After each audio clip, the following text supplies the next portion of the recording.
Hi అండి, welcome back to my channel. నేను నాగపద్మ. ఈరోజు వచ్చేసి పన్నీర్ మసాలా కర్రీ అయితే చూపిస్తానండి. ఈజీగా సింపుల్గా చూపిస్తాను, చాలా టేస్టీగా కూడా ఉంటుంది. సో ప్రాసెస్లోకి వెళ్దాం రండి.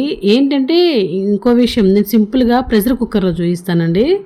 ఈ పన్నీర్ మసాలా కర్రీ అనేది టమాటో ఆనియన్ అన్నీ కలిపేసి త్వరగా అయితే అయిపోద్ది. మళ్ళీ ఒక గిన్నె పెట్టుకోవటం, దాంట్లో కట్ చేసి పెట్టుకోవటం, అవి లేట్గా ఉడకటం అదేం లేకుండా ప్రెషర్ కుక్కర్లో చూపిస్తాను. అన్నీ అయితే కట్ చేసుకున్నాను. టమాటో ఆనియన్ కట్ చేసి పెట్టుకొని కొంచెం ఉప్పు, చిటికెడు ఆయిల్ అన్నీ వేసేసి, నేను ఆయిల్ మర్చిపోయాను. సో అందుకని చెప్పి మళ్ళీ మూత తీసేసి ఒక చిటికెడు ఆయిల్ వేసాను. ఆయిల్ వేసి మూత అయితే పెట్టేద్దాం. పెట్టేసి జస్ట్ 5 విజిల్స్ సరిపోతాయండి, ఎక్కువ కూడా అవసరం లేదు. సో అన్నీ అయితే కట్ చేసి పెట్టుకున్నాను. ఆనియన్, మిర్చి, కరివేపాకు, కొత్తిమీర అన్నీ రెడీ చేసి పెట్టుకున్నాను. చూసారా, వేడి కూడా తగ్గింది. సో తీసేసుకోవచ్చు. కొంచెం ఆరిన తర్వాత మిక్సీ జార్లోకి అయితే వేసుకొని మెత్తగా అయితే పెట్టేసుకోవాలండి. సో ఈలోపు ఏం చేద్దామంటే, ఆ దారిలోపు కడాయి తీసుకొని ఆయిల్ వేసుకొని అందులో బిర్యానీ స్పైసెస్ అంటే చెక్క, మొగ్గ, యాలక్కాయ, బిర్యానీ ఆకు, మిర్చి, జీడిపప్పు వేసుకొని వేయించుకున్నాక లైట్గా వేడెక్కిన తర్వాత వేయించుకున్న తర్వాత ఏం చేద్దామంటే ఆనియన్, పచ్చిమిర్చి వేద్దాం, కొంచెం కరివేపాకు వేద్దాం, అల్లం వెల్లుల్లి పేస్ట్ కూడా వేసుకుందాం. వేసుకొని మంచిగా ఫ్రై చేసుకోవాలండి. ఎక్కువ కూడా ఫ్రై అవసరం లేదు, జస్ట్ వేగినట్టుగా అట్లా ఉంటే సరిపోద్ది. ఇప్పుడు ఏం చేద్దామంటే, ఈ ఉంది కదండి టమాటో మిక్సర్ జార్లో అయితే గ్రైండ్ చేసేసుకుందాం. కొంచెం వేసుకోండి. నేను మొత్తం నాకు తెలియక వేసేసాను. సో కొంచెం 2 సార్లు అయితే వేసేసుకున్నాం. వేసుకొని సాంబార్ కారం ఈ 2 అయితే వేసేద్దాం.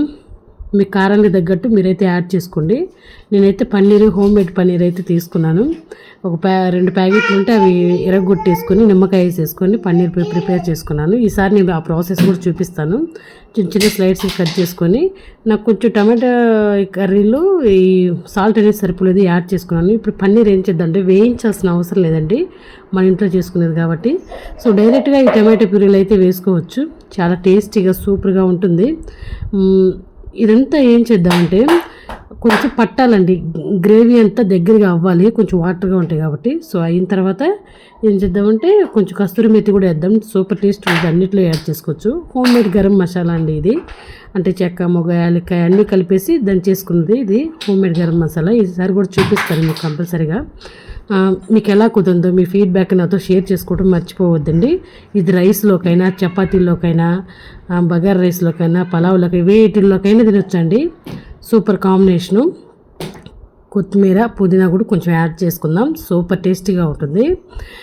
మీకేమన్నా తెలియకపోతే నన్ను అడగొచ్చండి కామెంట్స్ రూపంలో, నేనైతే మీకు రిప్లై ఇస్తాను. మీకు నచ్చుతుందని అనుకుంటున్నాను. అయిపోయిందండి పన్నీర్ కర్రీ కూడా. చాలా సింపుల్గా, టేస్టీగా, క్విక్గా అయిపోతుంది. అందరూ కూడా ఒక రోజు తినే ముద్ద కంటే ఒక ముద్ద ఎక్స్ట్రానే తింటారండి. Thank you for watching.